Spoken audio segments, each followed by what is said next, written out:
go as far as talking about the health of the programs, like the counseling programs and, you know, some of those kind of things. But it did focus on food, nutrition, education, health and wellness education, and physical activity. Right. Right, so that's all in here, and really is pretty consistent, other than, as Pam said, updating the nutritional guidelines, because those have been, We haven't taken anything out, we've just added a description Right. of And those are the other. nutritional guidelines from '05? no. No, that's one of what we've done, we've updated the nutritional guidelines from 2005 to 2010. Yeah, this Just has as the federal 2005 in government. It says 2005 Where? on the first page. Let's see, Ensuring page that one. foods and beverages sold at school will meet the nutritional recommendations of the 2005 U.S. Dietary Guidelines for Americans. It's on page Fourth, Yeah. fourth paragraph. paragraph.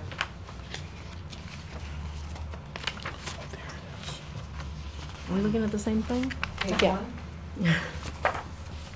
Page 1 of 5. Page one of 5. Oh, that's the old one, that's the old policy. Okay, then okay, so we. That's why. All right, so maybe we need, oh, okay, so. One of seven. One of one of seven, seven. there we Yes. go, all right, okay. Oh, this helps. That's why. That's what we're updating. Yeah, I think the sense of the committee is we're going beyond what's required by going to use these eight. Well, and one of the philosophies of the responsive classroom is that, you know, a child, in order to learn, they need to be supported in a social, emotional way so that they're comfortable, and then they can focus on the academics and absorb all those. So, I mean, it's a whole child approach. This is more of a whole child approach. Does the new policy talk about recess like the old one did? It does, and I Where recall can I- conversations where we updated the recess, and we increased the amount of recess. Okay, because that was just a concern of mine. We talk a lot about nutrition. I'm just concerned that sometimes recess gets taken away from the kids, and I do think that that's something In that fact, the kids it's- need to have. Yeah, absolutely, totally. It's on page 2, it's under, it's in the first part, encourage physical activity, and this was increased. It's in Okay. daily recess. But is that something that the teachers That's, also will follow, whereas? Working the schedule. Well, I don't think there's a problem with it at the Pembroke School. One of the guidelines did state in 2005 that they thought recess should be before lunch. Right. And at the Pembroke I know School, they they have changed And I that, think, Right, Margaret, but you're how you're long talking do they about that have? as well, right, Margaret? Recess before lunch? before lunch. Try that, I- but I need to talk with you and Right. probably Diane about how that would work. Yeah, Kelly, do you know how long the recesses are at the lunch recess? yeah, that's 20 what this is. I think the question is too, they wanted to have some sort of outdoor activity at the middle and high school level. But where these things are recommendations. And, yeah, Right, I was gonna right, say. yeah. What I was referencing though was if children, you know, sometimes they get recess taken away.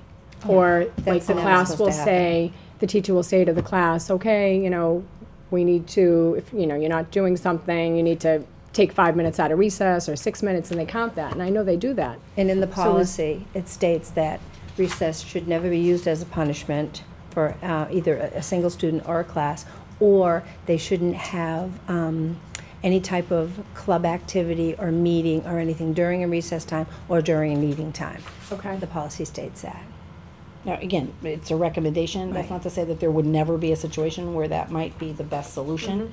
But as a regular practice, I think that is highly discouraged, would be highly discouraged. And it's probably a long policy to go over. Yeah, Do it We can't go in a through 7 minute. pages right now. We Yeah. can't. But we can look at this in governance, Barbie and I are on governance, and absolutely go through it and either bring it back to you, with you. You know, you can meet with us and we'll bring it back to the full committee for a vote at a later time. But Well, yeah, depending on what our meeting schedule is, I mean, we could meet, if we meet in July, it could certainly be something on the agenda for the July meeting. It looks good, I appreciate all you've done. Oh, sure. Putting it together. Amazingly well updated. I know, Yeah. My very pleasure. good, very good job, yeah. Been I have a question about these surveys that we Yeah. have here. There's 3 different ones. I'm not sure. They were done at each level of the school, each school. Oh, these are different, the You different can see them schools? at At the very top, it will say either it's GMHS or Pembroke or, Okay. and there was. Oh, okay, okay. So I guess my question is, and you have 83 response. Which one are you looking at, Dave? The middle, I guess GM means Georgetown Middle High School. Right, 83 responses, out of, how many kids do we have in the middle high school? We have Yeah, like 800. 800, right? yes, 815. Is and that, there's 60 do you think that's responses. good representation of, Not at all. I think I've asked this question before, but I'm glad that you're here tonight because my kids don't buy lunch much anymore. And for my kids, it's because the portions are so small. Is it at the middle high school? At the middle high school. Okay. And so they generally bring, sandwiches and whatever. So is that like We talked about that. is that a mandated? Well, what I have is I can't have remember. guidelines that I have to follow. Yeah. And per age bracket or grade, there's so many ounces or so many cups or half cups or 3/4 cups that each child is supposed to have. And that's what portion control is all about. And I understand that we've been getting a lot of feedback as to that they need more. And I will give them whatever fruits and vegetables that they like, and they can have as many of those as they want. But if they're asking for starches or any type of desserts, then they can't get more. But we're going to be giving a little more just because we're listening to the surveys but still I'm under a sort of a guideline that I still have to follow as No, far as. I remember, I think I control. remember that was the case, that there was like a Exactly. government mandate that you. But I also know that you have to, you need to keep people happy. If they have an extra bite of something, it's gonna fall within Right, a and I bring it bracket. up because I'm like, and I would like to see more of the kids participating, in the lunch program. Mm-hmm. And I'm just, and it's a small sample. I have 2 kids in the middle high school, but that's their feedback. It's like, I go there, Yeah. I get 1 piece of pizza. It's like, it's just not doing it for me. You know what I Yeah. mean? Right. Or But- whatever. And And then I always I'm just- say, do I'm they just- take everything else that goes along with it? Right. Yeah, Do but they- that's the same portion as you get at Pearly. Yeah, Slice of the pizza. pizza, but not the same portions of everything else, of the Right. fruits and the vegetables. Yeah. Right. But clearly that, in I mean, the I day, think I I mean, get it's it. a- I mean, it I is a get small, the it is a portion small control, sampling. like, concept, But but- you do have 38% that agree that the portion size of the meal is appropriate and 25 that disagree. So, Diane and I have talked about that, and you start getting more than 25% that disagree, that's something you need to look at. It's something that we need to take another look at. So she's definitely taking another look at that. And we're trying to figure out what's the been brought to my happy attention. medium. Yeah. I'm sure it probably has, yeah. Well, I mean, It that's probably brought it to your that's the attention. reason to do a survey, and surveys aren't always the best way to get the information. And Diane and I have been talking about this, getting more, finding out ways to get better information from the kids themselves. Because obviously, many of the parents fill this out, and I'm sure they did talk to their children while they filled it out. But, sometimes parents may not have enough information, or, it's 1 piece of pizza and they don't realize all the other choices. If kids are at home, they're probably eating 5 slices of pizza, right? So that's definitely gonna be a problem. But. Right, and I get the balance. See, to me, Yeah. I look at it as a balance because, It is a my balance. kids are not like overweight. No. They're just growing and they're big kids and they eat a lot of food and. Right. And 1 piece of pizza Yeah, doesn't do that's it. just, yeah, so. We understand. Do you have any other questions, No. Dave? Okay, so maybe we'll switch to Diane. And you feel free to stay. Wait, Rob Oh, has a Rob has a question. question, okay. Yes. Couple of things. On the encouraging physical activity, before I go on to that, you guys have done a great job. Thank you. Really. Thanks. It's been fun. And all of the committee members that aren't here that have helped you, great job to those people too.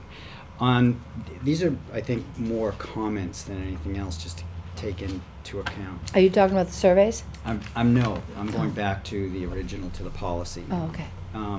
Where you have encouraged physical activity and you have staff wellness and those health and It's actually physical Doris. activities, and those are listed under, I think you have the 8 goals.